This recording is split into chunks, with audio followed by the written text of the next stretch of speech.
Hello everyone.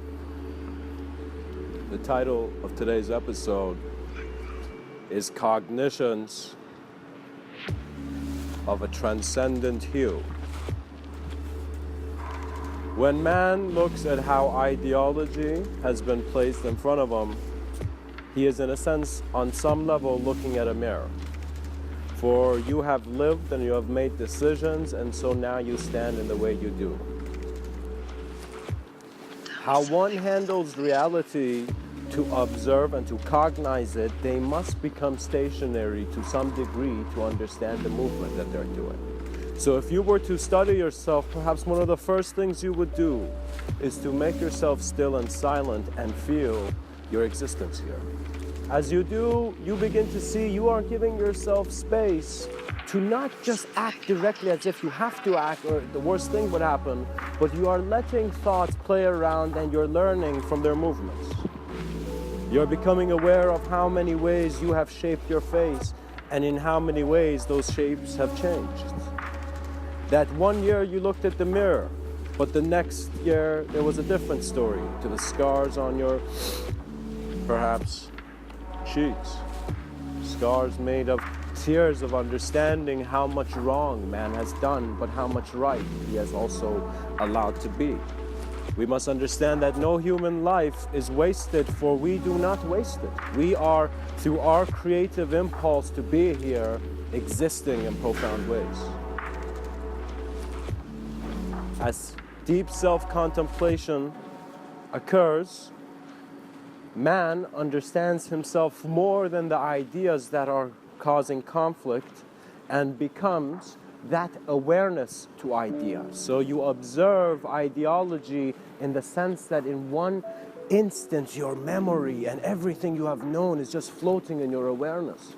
It's as if you asked for everything and you did receive it. But now what happens when individual consciousness is still walking in this world? Man must realize that it is our definitions that blind us. Incapability comes from too much imagery to something that must not have that much image. And so there is a knowing that is transcendent, that you begin to see. You do not need to go find ideas. You do not need to go chase that which is in a sense desirable. But you must search authentically, and your honesty must be one that is aiming to know itself. Perhaps it's an interesting idea when you've been living so much to just sit down once in a while and just ask yourself, hey man, how's life? And you begin to see there are no words, but a continuation of this moment to the next.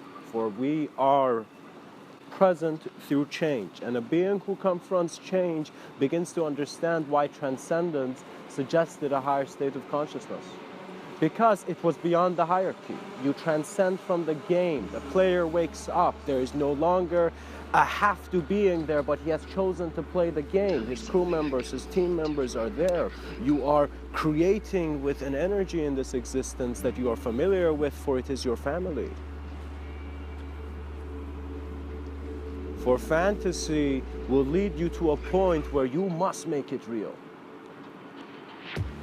And that means taking the existential responsibility to see the emptiness within man. Because everybody is trying to fill it up. Everybody is trying to have something, to be somebody. And they are doing it. They are being just somebody. But the awareness must grow. The body is an aspect of your moment. And so how are you feeling the flows? You know, there's a progression.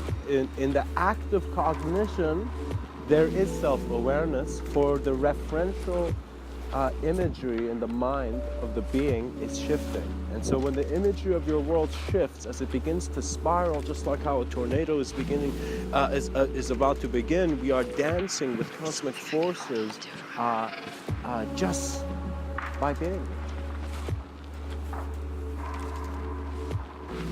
Thoughts also are being given life by you. What that means is that the minute you're involved in a story, suddenly not just the characters become relevant, but also what these characters are seeing. Externality does not mean that there is no internal awareness in it. Externality and internality are connected together because they're the same coin. Now, Mr. Within is saying, stop looking at one part of the coin, flip that coin in the air, and just observe what chance brings you. And when I say flip that coin, in other words, trust your moment of being rather than the ideology about your moment of being, which is just an individual aspect. The thing is, sometimes thinking too much makes us feel as if we're not here, we're not present in the room. You know, someone having a flashback, you'd probably be repeating his name a couple times before he came out of it, you know. So it's very important to realize that the search for consciousness is a transparent one. And as you become aware of the transparency of who you thought you were and who you're going to be and who you are now, it all fades into a moment where you are exactly and directly experiencing life, which is now. The silence found in that moment you don't know is profound.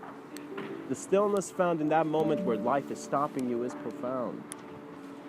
Because when we choose to be individual, when we choose to be temporal, we have also chosen to exist in many ways.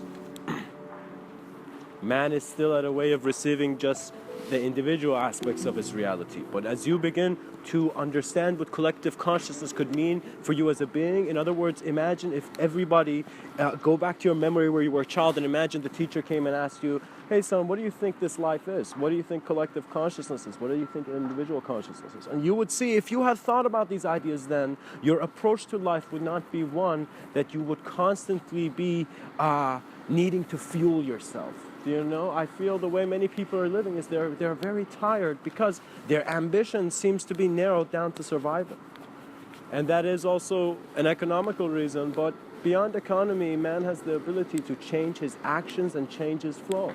What that means is there were moments that I saw that I was incapable outside, whether I was thinking I was or not, I just saw I couldn't. But I still tried it and I realized I still couldn't do it.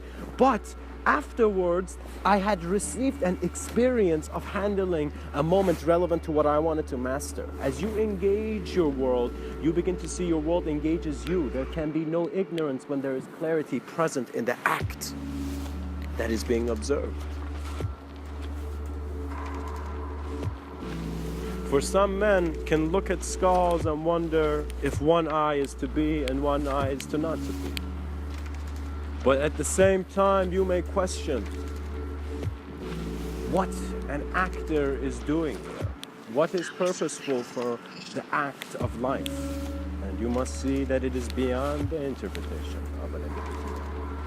But when individuals come together, when every human being stands in the awareness that they are humanity, when there is that clarity that you are existing with all these beings around you that are existing, and we are temporal, so maybe you have, let's say 100 years or something to live, you must realize that you must have the depth in finding the value in those actions which you think are boring for you. You must make excitement your deeper search and self-exploration, because if you do not, you will be lost to images that are not changing fast enough. You will feel as what I once did, where I felt everything was going against me. I literally felt like what those salmons are feeling when they're jumping up that river, I felt as if life did not want me to pursue the thoughts and the desires I wanted to, fulfill. And for a second, in that stop, I began to see how a new man can start. Just walk. As one observes the nature of thought, you also become aware of how you're being aware of thought. And there is an existential allowance there where you begin to see incapability had to come from an object which couldn't satisfy a subjective consideration. But that subjective consideration is abstract, and abstraction is kept in the playful intelligence that considers form to be. And so as man looks at the ant on his shoe, as he's sitting down beside a stream, he begins to see that ant is being watched by a greater intelligence. And so man is being watched by a greater existential intelligence. And you must see how courageous you are to move through the terminology and suddenly go see what lies beyond the fences of limitation. For you are a new moment of possibility, and you can consider how you navigate in any consideration. So what that means is when someone comes and says something to you, you can choose to hear their voice as just sound, or you can choose to extract, oh my God, this guy's attacking me, this guy's ruining, whatnot. You can choose, but you must realize however you navigate, what Mr. Within would recommend is find these certain, I guess, principles, or how you would like it. I would say find these 3 roots. Because there's many branches in knowledge. Make sure when you are reading or doing an act and you want it to be successful, just as the nature of the act is, if you trust that which you're doing, trust how you're existing, and trust the changes that you will allow to see your greatest capabilities. There has to be an exchange. What that means is if I want to get some food, I have to get out of the house, for example. I have to go, open the fridge. There has to be an exchange. There has to be a movement. And so something that hasn't been talked about is creativity and your existential responsibility to realize that your state of being needs to be maintained not just for you, but for this beloved planet that we're walking on. Communicate to your world, and you shall see you are a communication of your world.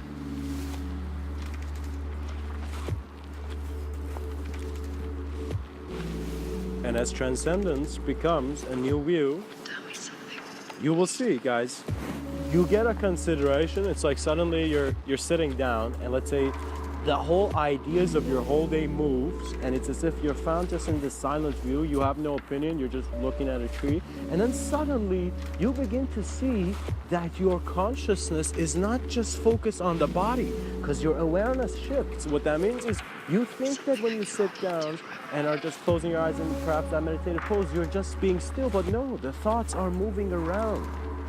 All those ads, all those images that were supposed to communicate something to you, their thingness, their reference is still going in your awareness. And so as you become aware of it, you do not need to be, in a sense, covered in what you have accepted, but don't really need to accept anymore. Grow through sincerity. Grow through honesty. Grow through understanding.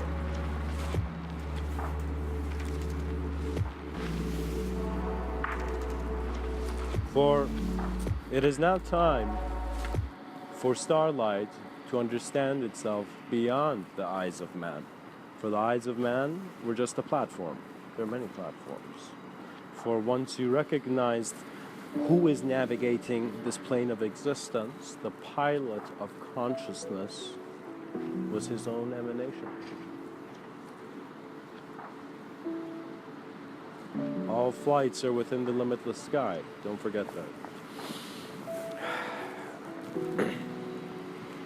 Much blessings and namaste.